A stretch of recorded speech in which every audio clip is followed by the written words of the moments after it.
بسم اللہ الرحمن الرحیم. خاتون حضرات، میں ہوں اختر عباس اور آپ سب کو السلام علیکم. کل شب بہت عجیب و غریب تھی، خوفناک بھی، تکلیف دہ بھی، اذیت ناک بھی. ہوا یوں کہ میں ملتان سے روانہ ہوا اسلام آباد کے لیے کوئی 4 بجے، اور سارا دن چونکہ بہت بزی رہا تو کھانا بھی نہیں کھایا تھا، اور بالکل جب بس چلنے والی تھی تو میں نے اس وقت وہاں سے سینڈوچ لیا اور سوچا کہ رستے میں کھا لیا جائے گا. چند گھنٹے چلنے کے بعد جو فوگ صاحبہ نے آ کے دھند میں رستے میں روکا اور تماشا کیا، اٹ واز سو ہاربل کہ آگے کچھ نظر ہی نہیں آ رہا تھا. اور یہ جو موٹر وے ہے ملتان سے اسلام آباد والی، یہ تقریباً آدھے راستے تک یہ 2 رویا ہے، 3 رویا نہیں ہے. تو ایک میں گاڑیاں چل رہی تھی فاسٹ ٹریک پہ، دوسرے پہ ہماری بس تھی، اور وہ ظالم 60 کلومیٹر سے کم نہیں چلا رہا تھا. اب سوچیں، یعنی بالکل سامنے کچھ نظر نہ آ رہا ہو لیکن اس نے اپنی رفتار، he was a quite young man, تو ایسے میں کوئی تجربہ بھی ہوتا ہے. تو میں نے پھر فوراً فیس بک پہ اپنے دوستوں کو اور عزیزوں کو ایک پوسٹ لکھی کہ اس وقت تو فی الواقع دعاؤں کی ضرورت ہے. اور میں نے اپنے سسٹم کو بھی دیکھا کہ خدا نہ خواستہ کچھ ہو تو مطلب بہت مسائل پیدا ہوتے ہیں. اوکے، جب ہم کوئی 3 گھنٹے کے سفر کے بعد، اچھا اس وقت کوئی رات کے 8 بجے تھے اور یہ سیال موڑ کا سٹاپ تھا، تو ہم نیچے اترے اور ریسٹ ایریا میں.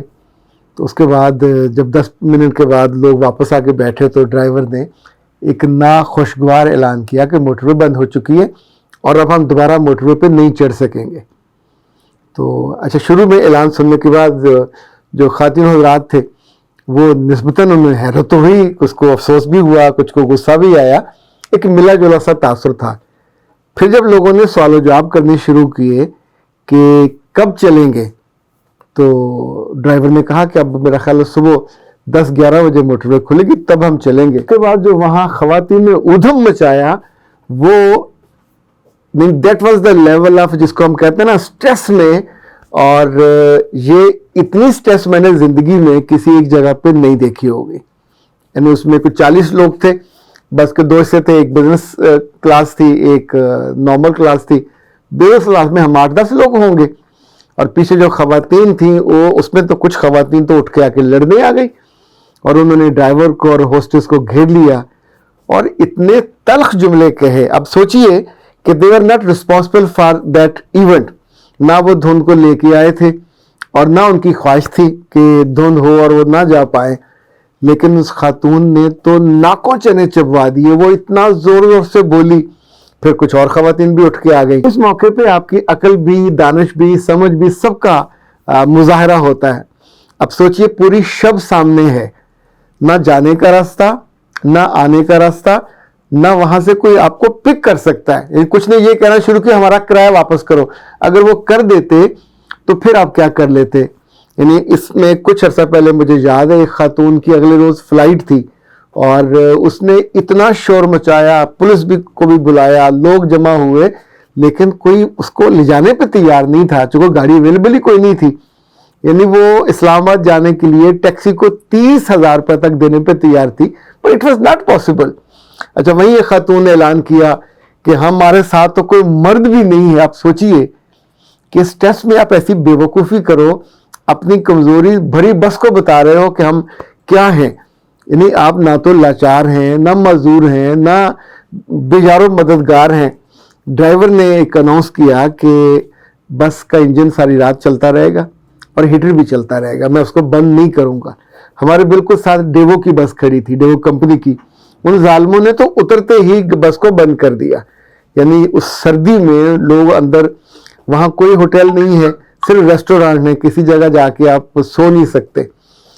جب ہم ہوٹلز میں گئے ریسٹورانٹ میں کھانے وانے کے لیے، تو انہوں نے کہا کہ 4 بجے تک ہم بیٹھیں، آپ 4 بجے تک صوفوں پہ سو سکتے ہیں. تو لوگوں نے صوفے جوڑ جوڑ کے اور کرسیاں جوڑ جوڑ کے، حالانکہ اتنی شدید ٹھنڈ، بہت کم خواتین تھی جن کے پاس چادریں وادریں تھیں، وہ انہوں نے وہ اوپر لے لی. میں تو کافی رات تک کبھی چائے پہ، کبھی وہاں ساتھ چکن فرائز کا تھا تو جا کے فرائز لے لیے، کبھی چکن لے لیا، رائس لے لیے. تو وقت گزرتا رہا, ساتھ ساتھ اپنے فون پہ لگا رہا, ایک آدھ میں نے مووی بھی دیکھی, اور پھر میرا خیال ہے کہ 12-1 بجے کے قریب میں آرام سے سو گیا. اور میں چونکہ سوتے ہوئے اپنے آپ کو میسج دیتا ہوں اور ساتھ اللہ سے ریکویسٹ کرتا ہوں, تو ٹھیک 6:10 پہ میری آنکھ کھل گئی. فجر کا یخ تھا, آپ سوچے اب کتنا. پھر گیا, جا کے وضو کیا, نماز پڑھی. تو جو نماز کی جگہ تھی وہاں بھی کئی ساری خواتین سو رہی تھی. اس میں جب یہ اسٹریس ہونا شروع ہوئی تو کچھ مردوں نے بھی بہت شور مچایا, اپنے تعلقات کے حوالے دیے, کچھ نے پولیس کو فون کیا بہت ہی بدتمیزی کے ساتھ. اور اگر ظاہر ہے پولیس والوں نے, جو بھی خاتون تھی ان کی موٹر وے کی, بڑے آرام اور تسلی سے جواب دیا اور بتایا کہ اٹس ناٹ پاسبل, بند ہے اور دھند اتنی ہے کہ ہاتھ کو ہاتھ سجائی نہیں دیتا, اور حادثے بہت زیادہ ہوتے ہیں. یعنی ایک گاڑی لگے گی دوسرے میں تو پیچھے 7, 8, 10 گاڑیاں آ کے ٹکراتی ہیں, جو کہ بالکل ساتھ ساتھ چل رہی ہوتی ہیں. تو اس لیے لوگوں کی جان کی حفاظت کے لیے ہم نے یہ کیا ہے. انفیکٹ ہم سارے لوگ جب یہ فیصلہ کرتے ہیں سفر کا, تو یہ علم ہوتا ہے کہ دھند میں رستہ کاٹنا ہے یا رستہ روکنا ہے, لیکن سبھی یہ سوچ کے چل پڑتے ہیں کہ چلیں ممکن ہے ہمیں نہ روکے باقیوں کو جیسے موت کے بارے میں سوچتے ہیں کہ ہم کو تو نہیں آنی اور گور پہ کوئی اور. دھند کا معاملہ بھی ایسا ہے, یعنی تقریباً ہر ریسٹ ایریا میں بے شمار بسیں, کاریں, ٹرک رکے ہوئے ہوتے ہیں, سڑک کنارے رکے ہوئے ہوتے ہیں. جب پولیس بند کر دیتی ہے دونوں اطراف سے, تو پھر موٹر وے پہ کوئی ظاہر نہ آ سکتا ہے نہ جا سکتا ہے, اور اترنا بھی محال ہوتا ہے. جو وہاں ہوٹلز کے بچے تھے, ویٹرز تھے, ان سے ایک آدھ سے میری اچھی سلام دعا ہو گئی.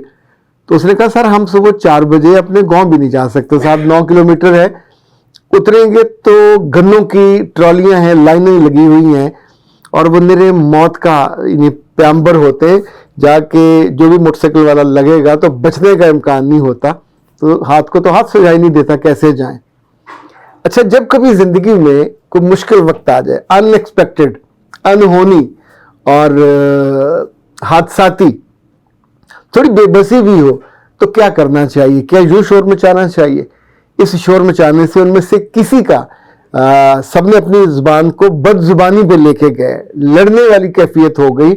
ایک آدمی نے تو یہ بھی کہا کہ میں تمہیں دیکھ لوں گا اور ایسا کروں گا اور ویسا کروں گا, اگر تم نہ چلے تو تمہاری ہڈیاں توڑ دوں گا. اگر خواتین بھی کم نہیں تھی, بدتمیزی میں خواتین زیادہ تھی. ان سب کے پاس ظاہر ہے وہ اپنے اپنے سامان کے ساتھ, چیزیں بھی ان کے پاس تھی, بچے بھی ان کے ساتھ تھے. پھر بعد میں دھیرے دھیرے رات گئے, انہوں نے اپنے بیگ نکلوائے, اس میں سے گرم کپڑے لیے اور اوڑھ کے اندر جا کے سو گئی, لیٹ گئی. اب میں چونکہ سفر میں اپنی چیزوں بہت اہتمام سے تیار, جو سوٹ تھا میرا وہ ہینگر میں تھا اور اس کے اوپر میں نے ایک جیکٹ بھی رکھی ہوئی تھی, سو میں نے وہ جیکٹ لی. اسی طور پہ ایک ٹوپی جیسے کنٹوپ وہ بھی میں نے رکھا ہوا تھا, اور وہ میں نے بیگ سے نکال لیا. یہ مجھے صبح فجر کے بعد کام آئے. اب آپ کو میں لطیفہ بتاؤں خود میرے ساتھ کیا ہوا. اس کی 3,000 کی ٹکٹ تھی, وہ ہو گئی. اچھا, میں نے سوچا کہ وہاں جا کے جو میزبان تھے, یہ اسلامی یونیورسٹی اسلام آباد میں جو IJT, ان کا تھا سٹریس مینجمنٹ پہ اور ٹائم مینجمنٹ پہ سیمینار تھا. بہاولپور سے ڈاکٹر جاوید صاحب کو بلایا تھا اور ادھر سے مجھے جانا تھا, اور وہ دیور ویٹنگ کہ ہم جب پہنچیں گے اسلام آباد تو کھانا بھی تیار تھا وہاں جہاں ہم نے رہنا تھا, اور اگلے دن ہم نے پروگرام کرنا تھا. لیکن ہوا یہ کہ صبح فجر تک پہنچے میرے پاس جتنے 1,000-2,000 تھے کیش میں, وہ سارے کھانے پہ اور نٹس اور نگٹس لیتے وہ ختم ہو گئے. اب صبح ناشتے کا ٹائم 6-7 بجے میرا ہوتا ہے, لیکن جو کھانا ہے ابھی وہ تو بہت بعد میں آنا تھا, اور بس نے چلنا تھا 11 بجے, تو 6 بجے سے 11 بجے تک کیسے وقت صرف ہوتا. So again that was the stress. ATM machine دیکھی خراب, پھر میں نے وہاں سے روڈ کراس کی, موٹر وے بند تھی لیکن میں پھر بھی پل کے اوپر سے گیا, جو اس طرف ATM تھا وہ بھی بند. پھر وہاں ایک ویٹر سے پوچھا, اس نے کہا ایک دکان ہے شاید اس کے پاس کوئی کیش ہو. ہم نے اس سے پوچھا, وہ سویا ہوا تھا, اس نے کہا میرے پاس کوئی کیش نہیں ہے.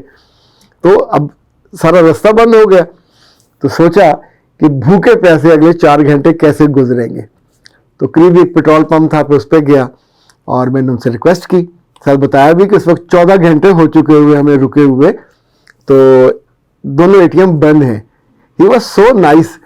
اور اس کا جو ایک اسٹاف بنا تھا اس نے ریکویسٹ کو آگے کیا کمیونیکیٹ, اور وہاں انہوں نے مجھے اے ٹی ایم تو ظاہر نہیں تھا, انہوں نے اپنی اس مشین میں جس سے وہ پیمنٹ لیتے ہوتے مجھے 3,000 روپیہ نکال دیا. اور پھر میں آیا آ کے ناشتہ کیا. جب تک 11 بجے then I made a bold decision کہ I am not going to Islamabad. یعنی وہاں پہنچتے ہوئے 2.5 گھنٹے اور لگنے تھے, تب تک وہ پروگرام اور بیچارے وہ اس کے پارٹیسپینٹس اور میزبان سب تنگ ہونے تھے. تو میں نے وہیں اپنا سامان نکالا اور پل کراس کیا اور دوسری سائڈ پہ آ کے لاہور کے لیے روانہ ہو گیا. وہاں سے لاہور کوئی 1-1.5 گھنٹے کی تھی مسافت پہ. لیکن یہ جو شب تھی اس نے بہت کچھ سکھایا.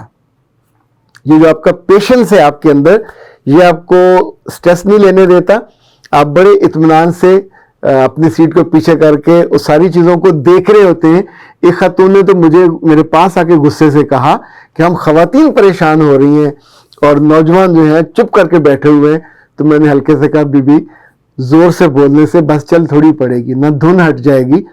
دھن کے ہٹنے کا بھی وقت ہے اور بس کے چلنے کا بھی وقت ہے. تو اب جب چیز سر پہ آ جائے تو اس کو پھر برداشت کرنا چاہیے, پھر اس کے لحاظ سے زندگی کو پلان کرنا چاہیے. پر ہم یہ کرتے نہیں ہیں. ایسے موقع پہ خود اپنا ہی تماشا بنا لیتے ہیں.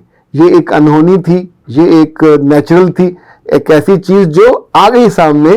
تو ایسے موقع پہ یا ایسے مواقع پہ بد زبانی کرنے, بد لحاظی کرنے, شور مچانے, اپنے تعلقات جتانے اور ٹیلی فون پہ ٹیلی فون کھڑکانے سے سڑکیں کھلتی نہیں ہیں اور دھن ہٹتی نہیں ہے.